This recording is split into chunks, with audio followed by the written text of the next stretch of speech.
You won't believe this. China has developed a drone as tiny as a mosquito.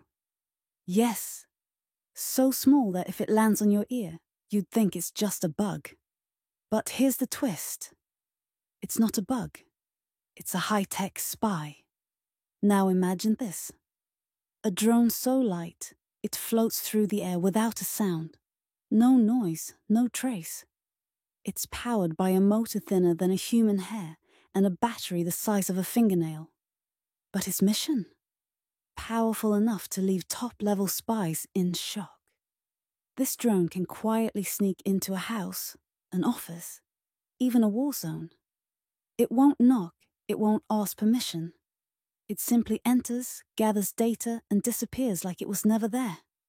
We've seen weapons like this only in movies. But China, they've made it real. But hey, let's not forget. As impressive as this is, it's just as dangerous. What if it ends up in the wrong hands? No privacy, no safety. Everyone's life becomes an open book. So if this blew your mind, hit that like button.